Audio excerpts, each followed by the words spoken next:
নমস্কার,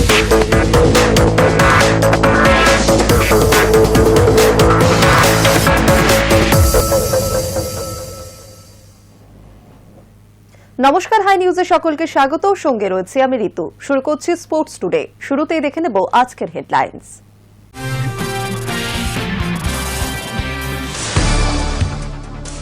টিম ইন্ডিয়ার উদ্ধারকর্তা রোহিত শর্মা, বিরাট কোহলি। 3টি ছক্কা হাঁকিয়ে এখন আন্তর্জাতিক ওয়ানডেতে সবচেয়ে বেশি 6 হিটম্যান রোহিত শর্মার নামে। অন্যদিকে 291 দিন পর দেশের মাটিতে আন্তর্জাতিক ওয়ানডেতে 52তম সেঞ্চুরি হাঁকালেন কিং কোহলি।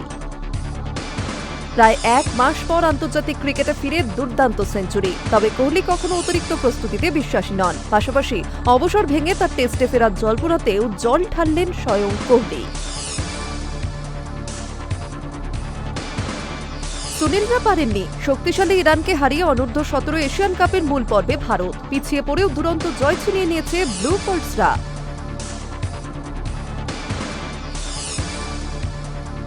শুধু সের্জিও লোবেরাই নন, তার এক সহকারীও যোগ দিচ্ছেন মোহনবাগানে। উয়েফা প্রো লাইসেন্সধারী এই সহকারী কোচ দল অপরিবর্তিত রেখেই মাঠে নামবে মোহনবাগান।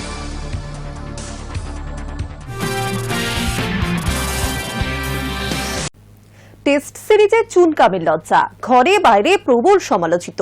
এই পরিস্থিতিতে টিম ইন্ডিয়ার উদ্ধারকর্তাকে সেই বহু পরিচিত দুটি মুখ, রোহিত শর্মা ও বিরাট কোহলি। 3টি ছক্কা হাঁকিয়ে এখন আন্তর্জাতিক ওয়ানডেতে সবচেয়ে বেশি 6 হিটম্যান রোহিত শর্মার নামে। অন্যদিকে 291 দিন পর দেশের মাটিতে আন্তর্জাতিক ওয়ানডেতে 52তম সেঞ্চুরি হাঁকালেন কিং কোহলি।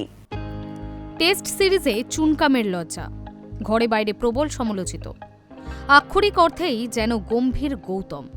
এই পরিস্থিতিতে টিম ইন্ডিয়ার উদ্ধারকর্তাকে সেই বহু পরিচিত দুটি মুখ, রোহিত শর্মা ও বিরাট কোহলি। 291 দিন পর দেশের মাটিতে প্রত্যাবর্তন ঘটেছে রোকোর। অস্ট্রেলিয়ার বিরুদ্ধে ওয়ানডে সিরিজে যে একটি মাত্র ম্যাচে ভারত জিতেছিল, সেখানে রোহিত সেঞ্চুরি ও কোহলি হাফ সেঞ্চুরি করেছিলেন। দেশের মাটিতে দক্ষিণ আফ্রিকার বিরুদ্ধে প্রথম ওয়ানডেতে শুধু সেই পরিসংখ্যানটা অদলবদল হয়ে গেল। 291 দিন পর দেশের মাটিতে আন্তর্জাতিক ওয়ানডেতে 52তম সেঞ্চুরি হাঁকালেন কিং কোহলি। রাঁচিতে রোহিত করলেন হাফ সেঞ্চুরি।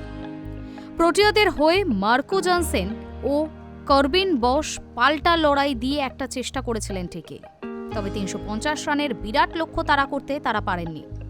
বরং ভারতের বোলিংয়ে নজর কাড়লেন সমালোচিত হর্ষিত রানা। জনসেনের তাণ্ডব থামিয়ে ভারত জিতল 17 রানে। রবিবার টসে জিতে ফিল্ডিংয়ের সিদ্ধান্ত নেন দক্ষিণ আফ্রিকার অধিনায়ক আইডেন মার্করাম। প্রায় 10 মাস পর ভারতীয় দলে প্রত্যাবর্তন স্মরণীয় করে তুলতে পারলেন না যশস্বী জয়সওয়াল। এরপর নামলেন বিরাট। রোহিতের সঙ্গে তার জুটিতে উঠল 136 রান। রোহিত জনসেনের বলে এলবিডব্লিউ হয়ে 57 রানে সাজঘরে ফিরলেন। তবে রান পেলেন না ঋতুরাজ গায়কোয়াড় ও ওয়াশিংটন সুন্দর। এরপর উইকেট পড়ায় রানের গতি অনেকটা কমে যায়। যদিও চাপ সামলে জনসেনের বলে 4 মেরে সেঞ্চুরি পূরণ করলেন বিরাট। ওয়ানডেতে 52তম সেঞ্চুরির পর চেনা ভঙ্গিতে সেলিব্রেশনে মেতে ওঠেন তিনি। শেষ পর্যন্ত 120 বলে 135 রানে আউট হন। ইনিংসে ছিল 11টি 4, 7টি ছক্কা। বহুদিন পর নেতৃত্ব ফিরে পেয়ে 60 রানের ইনিংস উপহার দিলেন কেএল রাহুল।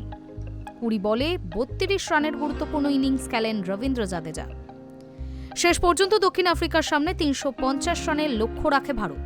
পাহাড় প্রমাণ রানের লক্ষ্য তাড়া করতে গিয়ে শুরুতেই হোঁচট খায় দক্ষিণ আফ্রিকা। বলা ভালো, হর্ষিত রানা প্রোটিয়া ব্যাটারদের নাস্তানুবুদ করে ছাড়লেন। রানের চাপ তো ছিলই, কিন্তু হর্ষিত যেভাবে বলের সিম ব্যবহার করে পরপর উইকেট পেলেন, তা গৌতম গম্ভীরের মুখেও হাসি ফোটাবে। তার সামনে রায়ান রিকেলটন ও কুইন্টন ডি কক রানের খাতা খুলতে পারলেন না। মার্করামকে আউট করে সঙ্গ দিলেন আর্শদীপ সিংও, যার সৌজন্যে 11 রানে 3 উইকেট হয়ে যায় দক্ষিণ আফ্রিকার। ম্যাচ নাগালের বাইরে চলে যাওয়ার অবস্থা থেকে লড়াই শুরু করেন ম্যাথু ব্রিডসকে। টনি ডিজর্জি বা ডুয়াল্ড ব্রেভিজরা অল্প বিস্তর চেষ্টা করলেও ভারতকে চাপে ফেলেন মার্কো জনসেন। টেস্ট সিরিজে তিনি খেলেছেন টেস্টের মতো করে, আর ওয়ানডেতে খেললেন টি-20-র মতো। 39 বলে 70 রানের ইনিংস আরও খানিকক্ষণ চললে ভারতের বিপদ বাড়ত। উচ্চতার সুযোগ নিয়ে যেখানেই বল পড়ছিল সবই বাউন্ডারির বাইরে পাঠাচ্ছিলেন। 8টি চারের পাশে তার ব্যাট থেকে আসে 3টি 6। শেষ পর্যন্ত কুলদীপের বলে ঝুঁকি নিতে গিয়ে জাদেজার হাতে ক্যাচ দেন। ওই একই ওভারে কুলদীপ ফেরান ব্রিটসকেও। ম্যাচ কার্যত ওখানেই ভারতের দিকে চলে আসে। তবে করবিন বস শেষ পর্যন্ত লড়াই চালিয়ে যান। তার হাতে বশ হতে হতে বাঁচল টিম ইন্ডিয়া। অধিনায়ক হিসেবে রাহুল ম্যাচ জিতলেন ঠিকই, তবে রোহিত শর্মাকেও বিভিন্ন সময় পরামর্শ দিতে দেখা গেল। এখন 6-এর রাজা রোহিত শর্মা। দক্ষিণ আফ্রিকার বিরুদ্ধে প্রথম ওয়ানডেতে 3 ছক্কা হাঁকালেন হিটম্যান। শেষ পর্যন্ত 51 বলে 57 রান করে আউট হন। তার মধ্যে ছিল 3টি ছক্কা, যার সাহায্যে এখন আন্তর্জাতিক ওয়ানডেতে সবচেয়ে বেশি 6 এখন রোহিত শর্মার নামে। 50 ওভারের ক্রিকেটে সবচেয়ে বেশি ছক্কার রেকর্ড এতদিন ছিল পাকিস্তানের শাহিদ আফ্রিদির দখলে। তিনি 398 ম্যাচে 351টি ছক্কা হাঁকিয়েছেন। এই ম্যাচের আগে মাত্র 276 ম্যাচে 349 ছক্কা হাঁকিয়ে দ্বিতীয় স্থানে ছিলেন রোহিত। রবিবার রাঁচিতে 3টি ছক্কা হাঁকিয়ে বিশ্ব রেকর্ড করে ফেললেন প্রাক্তন ভারত অধিনায়ক। তার 6-এর সংখ্যা 352। এই তালিকায় তৃতীয় স্থানে ক্রিস গেল। 301 ম্যাচে তিনি হাঁকিয়েছেন 331টি ছক্কা। বহু পরিচিত পুল শটে 352তম 6টি মারলেন তিনি। তারপরই শুভেচ্ছার বন্যা। আইপিএল এর বিভিন্ন ফ্র্যাঞ্চাইজি থেকে অভিনন্দন জানানো হয় হিটম্যানকে। High News network.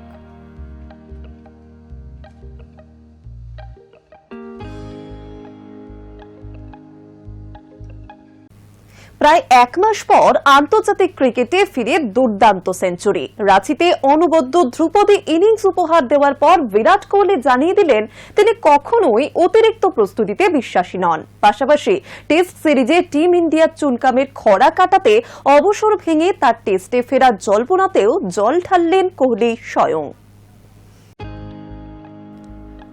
প্রায় 1 মাস পর আন্তর্জাতিক ক্রিকেটে ফিরে দুর্দান্ত সেঞ্চুরি। একই সঙ্গে ওয়ানডে ক্যারিয়ারে 52তম শতরানটিও করলেন। শুধু তাই নয়, তার ঝুলিতে এখন সব ফরম্যাট মিলিয়ে 83টি সেঞ্চুরি।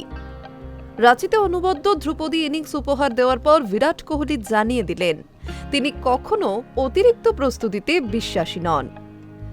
ম্যাচ প্র্যাকটিস সম্পর্কে ম্যাচের পর বলতে গিয়ে প্রাক্তন ভারত অধিনায়ক বললেন, মাঠের প্রস্তুতি নিয়ে কখনো ভাবি না, আমার কাছে মানসিক প্রস্তুতিটাই আসল।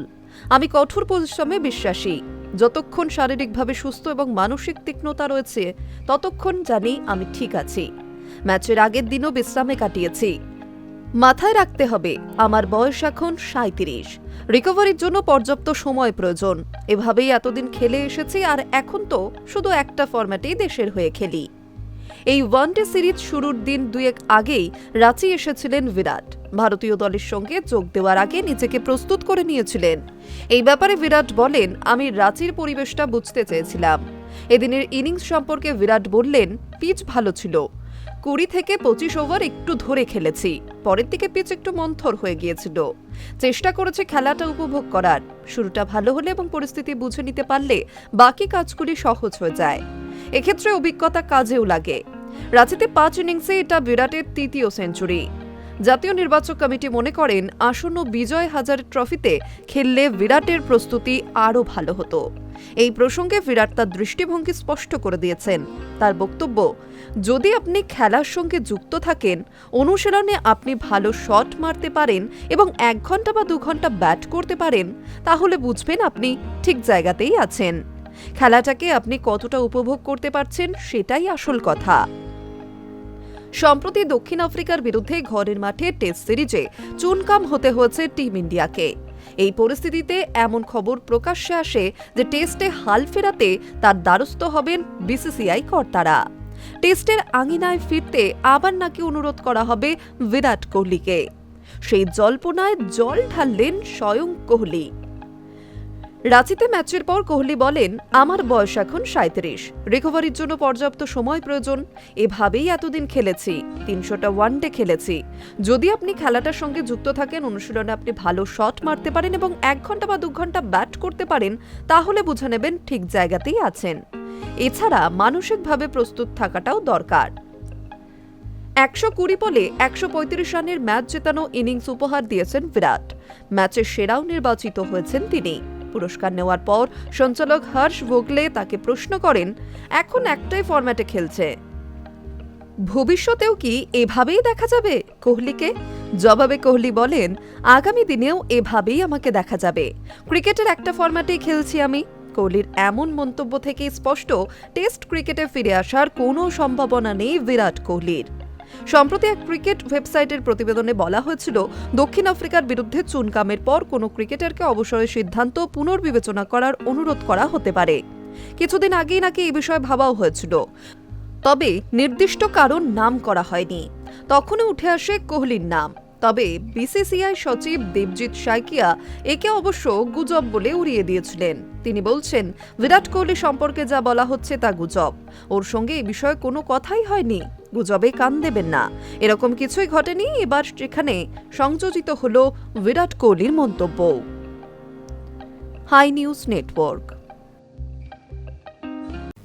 রাঁচি যে বরাবরই তার পয়া তা আবারও প্রমাণ হলো। মহেন্দ্র সিং ধোনি শহরে 5 ইনিংসে 3টি সেঞ্চুরি করলেন বিরাট, আর যা দেখে আবেগ তাড়িত টিম ইন্ডিয়ার সতীর্থরাও। এমনকি কোহলির সেঞ্চুরির পর ড্রেসিং রুমে উঠে দাঁড়িয়ে বাঁধনহারা উচ্ছ্বাস প্রকাশ করতে দেখা যায় রোহিত শর্মাকেও। একটা সময় বোধহয় মুখের ভাষায় লাগাম ছাড়ালো, কটু শব্দে কাকে বিঁধলেন হিটম্যান। রাঁচি যে বরাবরই তার পয়া তা আবারও প্রমাণ হলো। মহেন্দ্র সিং ধোনির শহরে 5 ইনিংসে 3টি সেঞ্চুরি করলেন বিরাট, আর যা দেখে আবেগতাড়িত টিম ইন্ডিয়ার সতীর্থরাও। এমনকি কোহলি সেঞ্চুরির পর ড্রেসিং রুমে উঠে দাঁড়িয়ে বাঁধনহারা উচ্ছ্বাস প্রকাশ করতে দেখা যায় রোহিত শর্মাকেও। একটা সময় বোধহয় মুখের ভাষায় লাগাম ছাড়ালো, কটু শব্দে কাকে বিঁধলেন হিটম্যান রোহিত শর্মা। ভাইরাল ভিডিওয়ে দেখা গিয়েছে কোহলি সেঞ্চুরির পর ড্রেসিং রুমে দাঁড়িয়ে প্রবল উচ্ছ্বাস প্রকাশ করছেন রোহিত, কিন্তু একটা সময় আবেগের মাত্রা ছাড়ায় মুখ থেকে খুব সম্ভবত কটু কথাও বেরিয়ে আসে, যা নিয়ে সোশ্যাল মিডিয়ায় তুমুল চর্চা। আসলে মাস কয়েক আগে রোহিত বিরাটের ওয়ানডে ভবিষ্যৎ নিয়ে যে জল্পনা শুরু হয়েছিল, রোকো 2027 বিশ্বকাপ খেলবেন কিনা চর্চা চলছিল। এই পরিস্থিতিতে দুজনেই রান পেয়েছেন। অস্ট্রেলিয়ার বিরুদ্ধে ওয়ানডে সিরিজে যে একটিমাত্র ম্যাচে ভারত জিতেছিল, সেখানে রোহিত সেঞ্চুরি এবং কোহলি হাফ সেঞ্চুরি করেছিলেন। দেশের মাটিতে দক্ষিণ আফ্রিকার বিরুদ্ধে সিরিজের প্রথম ওয়ানডেতে শুধু সেই পরিসংখ্যানটা অদল বদল হয়েছে। রাঁচিতে কোহলির ব্যাট থেকে এসেছে সেঞ্চুরি, রোহিত করেছেন হাফ সেঞ্চুরি। নেটিজেনরা মনে করছেন এই পারফরমেন্স সমালোচকদের মুখের উপর চপেটাঘাত, যা রোহিতের শরীরী ভাষায় বিচ্ছুরিত। জনসনের বলে 4 মেরে 102 বলে সেঞ্চুরি পূরণ করলেন বিরাট। ওয়ানডেতে 52তম সেঞ্চুরির পর চেনা ভঙ্গিতে সেলিব্রেশনে মেতে ওঠেন, গলার আংটি চুম্বনও করেন। এরপর হাত জোর করে ঈশ্বরকে ধন্যবাদও জানান। প্রাণ সঞ্চারিত হয় গোটা স্টেডিয়ামেও। শেষ পর্যন্ত 120 বলে 135 রানে আউট হয়ে যখন সাজঘরে ফিরলেন বিরাট, তখন ড্রেসিং রুমে তাকে জড়িয়ে ধরেন টিম ইন্ডিয়ার হেড কোচ গৌতম গম্ভীরও। তবে সবকিছুকে ছাপিয়ে গিয়েছে বিরাটের সেঞ্চুরিতে রোহিতের বাঁধনহারা উচ্ছ্বাসের ভিডিও। Hi News Network. দক্ষিণ আফ্রিকার বিরুদ্ধে সিরিজের প্রথম ওয়ানডেতে 102 বলে সেঞ্চুরি করে বুঝিয়ে দিয়েছেন ক্লাস ইজ পার্মানেন্ট। রাঁচিতে আন্তর্জাতিক ওয়ানডেতে জনসনের বলে 4 মেরে সেঞ্চুরি পূরণ করেন কিং। সেই জনসনের চোখে বিরাট ছোটবেলার হিরো, যাকে তিনি টিভিতে দেখে বড় হয়েছেন। ছোটবেলার হিরোকে বল করতে কি অস্বস্তিতে পড়েছেন জনসন? দক্ষিণ আফ্রিকার বিরুদ্ধে সিরিজের প্রথম ওয়ানডেতে 102 বলে সেঞ্চুরি করে বুঝিয়ে দিয়েছিলেন ক্লাস ইজ পার্মানেন্ট। রাঁচিতে আন্তর্জাতিক ওয়ানডেতে জনসনের বলে 4 মেরে সেঞ্চুরি পূরণ করেন কিং। সেই জনসনের চোখে বিরাট ছোটবেলার হিরো, যাকে তিনি টিভিতে দেখে বড় হয়েছেন। ছোটবেলার হিরোকে বল করতে কি অস্বস্তিতে পড়তে হয়েছে জনসনকে? ম্যাচের পর সাংবাদিক সম্মেলনে প্রোটিয়া অলরাউন্ডার বলেন, ওকে খেলতে দেখাটা সৌভাগ্যের, টিভিতে ওকে দেখে বড় হয়েছি। ওকে বোলিং করাটা মাঝে মধ্যে অস্বস্তিতে ফেলেছে, তবে এটা উপভোগও করেছি। ড্রাইভ হোক কিংবা কাটপুল, সবেতেই ও পটু। ওয়ানডেতে 52তম সেঞ্চুরির পর চীনা ভঙ্গিতে সেলিব্রেশনে মেতে ওঠেন বিরাট, গলার আংটি চুম্বন করেন। এরপর হাত জোর করে ঈশ্বরকে ধন্যবাদ জানান। প্রাণ সঞ্চারিত হয় গোটা স্টেডিয়ামেও। যা সিরিজের প্রথম ওয়ানডেতে সামনে থেকে পরখ করেছেন তিনি। 2017-18 সালে 17 বছর বয়সে কোহলিকে নেট বোলার হিসেবে বল করেছেন জনসন। তার মতে কোহলির মতো বিশ্বমানের ব্যাটসম্যানরা একবার থিতু হয়ে গেলে তাদের থামানো প্রায় অসম্ভব। তার কথায়, যখন আপনি বিশ্বমানের ক্রিকেটারদের বল করেন তখন ওদের আউট করা বেশ কঠিন। আমি সবসময় প্রথমে 10 থেকে 15 বলের মধ্যেই কোনো ব্যাটারকে আউট করার চেষ্টা করি, কিন্তু একবার থিতু হয়ে গেলে তাদের থামানো কঠিন। তখন আপনাকে প্ল্যান বি কিংবা সি ব্যবহার করতে হয়। উল্লেখ্য, টেস্ট সিরিজের থেকে দুরন্ত ফর্মে রয়েছেন জনসন, আর রাঁচিতে 2টি উইকেট সহ 39 বলে 70 রানের এক অসাধারণ ইনিংসও খেলেছেন, যদিও শেষ পর্যন্ত দলকে জেতাতে পারেননি তিনি। ভারতের দেওয়া 350 রানের লক্ষ্য তাড়া করতে নেমে 332 রানে অল আউট হয়ে যায় প্রোটিয়া বাহিনী। 13 ডিসেম্বর রায়পুরে দুই দলের ফের মুখোমুখি হবে। এখন দেখার কে জিতবে। High News network. সুনীলরা পারেননি, শক্তিশালী ইরানকে হারিয়ে অনূর্ধ্ব 17 এশিয়ান কাপের মূল পর্বে ভারত পিছিয়ে পড়েও দুরন্ত জয় ছিনিয়ে নিয়েছে ব্লু কোল্টসরা। সুনীল ছেত্রী, সন্দেশ ঝিঙ্গান পারেননি, কিন্তু ছোটরা করে দেখালো। কোচ বিবিয়ানো ফার্নান্ডেজের হাত ধরে এবার কোয়ালিফায়ার্সে বৈতরণী পার করল ভারত। অনূর্ধ্ব 17 এএফসি এশিয়া কাপের মূল পর্বে ব্লু কোল্টসরা এবছর সাফের মঞ্চে সাফল্য এসেছে। ফাইনালে বাংলাদেশকে হারিয়েছিল তারা, আর রবিবার আহমেদাবাদের ইকোয়ে এরিনায় শক্তিশালী ইরানকে 2-1 গোলে হারিয়ে এই নিয়ে 10বার এই প্রতিযোগিতা খেলার ছাড়পত্র পেল ভারতের জুনিয়র দল। যাত্রাটা একেবারেই সহজ ছিল না। প্রথম 3 ম্যাচে 4 পয়েন্ট পেরিয়েছিল ভারত। প্রথম ম্যাচে প্যালেস্তাইনের বিরুদ্ধে 1-1 ড্রয়ের পর চাইনিজ তাপেইকে 3-1 গোলে হারিয়ে অসাধারণ কামব্যাক করে তারা। তারপর আবারও হোঁচট। লেবাননের কাছে 2 গোলে হেরে যায় ভারতের জুনিয়ররা। অন্যদিকে ভারতের থেকে 3 পয়েন্ট এগিয়ে শীর্ষে ছিল ইরান। তাই মূল পর্বে যেতে গেলে ইরানকে হারানো ছাড়া অন্য কোনো রাস্তা খোলা ছিল না ভারতের কাছে। 18 মিনিটেই আমির রেজা ভ্যালিপুরের গোলে এগিয়ে যায় ইরান। গোল খাওয়ার পর দমে যায়নি ভারত। মুহুর্মুহুর আক্রমণ শানাতে থাকে বিবিয়ানোর ছেলেরা। কাঙ্ক্ষিত গোল কিছুতেই আসছিল না। প্রথমার্ধ শেষ হওয়ার সামান্য আগে পেনাল্টি থেকে গোল করে ভারতকে সমতায় ফেরান অধিনায়ক দাল্লা লোমুয়ান গাংতে। প্রথমার্ধে ফলাফল থাকে 1-1। বিরতির পর নতুন উদ্যমে ফিরে আসে ব্লু কোল্টস। 51 মিনিটে গুনলেই বা চিত্তাকর্ষণ গোলে এগিয়ে যায় ভারত। গোলের পর তরুণ মিডফিল্ডার তার আদর্শ লিওনেল মেসিকে আবেগঘন শ্রদ্ধা জানায়। বাকি সময়ে ইরানের গোলশোধের জন্য মরিয়া হয়ে উঠলেও সজাগ ছিল ভারতের রক্ষণ। গোলরক্ষক রাজরূপ সরকারের কথা এক্ষেত্রে আলাদাভাবে বলতেই হয়। একাধিক গোল বাঁচিয়েছে সে। এই জয়ের পর ডি গ্রুপের 7 পয়েন্ট নিয়ে শীর্ষে ভারত। ইরানের পয়েন্ট সমান। এএফসি নিয়ম অনুযায়ী হেড টু হেডে এগিয়ে ভারত গ্রুপ ডিতে থেকে শীর্ষ থেকে এশিয়া কাপের মূল পর্বে পৌঁছালো ভারত। এবার সিনিয়রদের এশিয়া কাপ যোগ্যতা অর্জন করতে পারেনি সুনীল ছেত্রীরা। সেখানে দাঁড়িয়ে ভারতের জুনিয়র দলের প্রতিযোগিতায় গ্রুপ শীর্ষ থেকে মূল পর্বে যাওয়াটা যথেষ্ট কৃতিত্বের। 2026 সালে সৌদি আরবে বসবে অনূর্ধ্ব 17 এশিয়া কাপের আসর। এর আগে 1990, 1996, 2001, 2004, 2008, 2012, 16, 18 এবং 2023 সালে এশিয়া কাপ খেলেছে ভারত। প্রতিযোগিতায় তাদের সেরা ফলাফল 2002 এবং 2018 সালের কোয়ার্টার ফাইনালে পৌঁছানো। Hi News Network.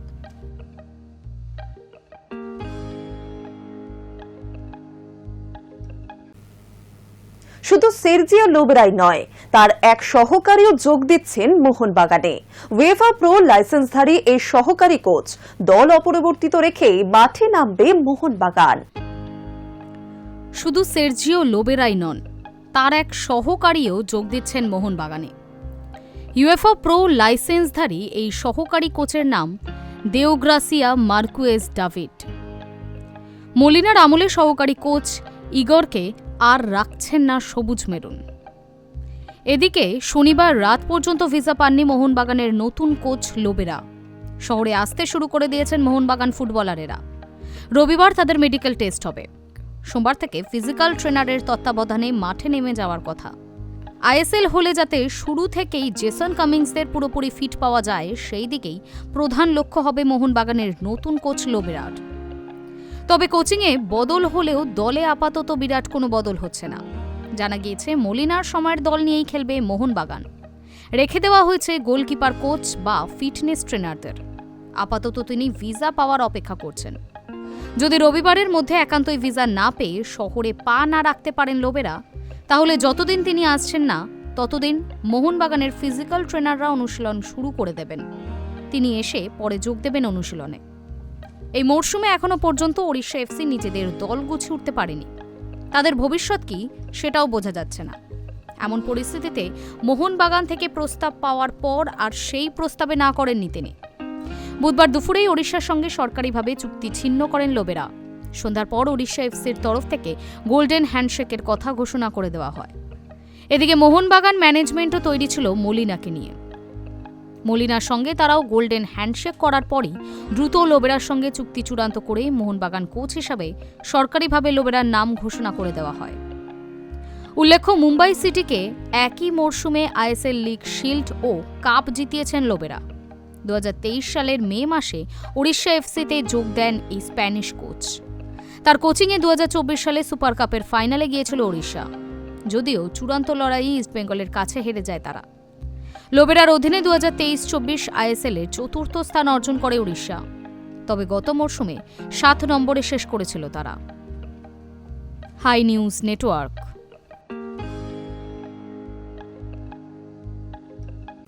Sports today আজ এই পর্যন্তই। আরো অন্যান্য খবরের জন্য নজর রাখুন হাই নিউজে।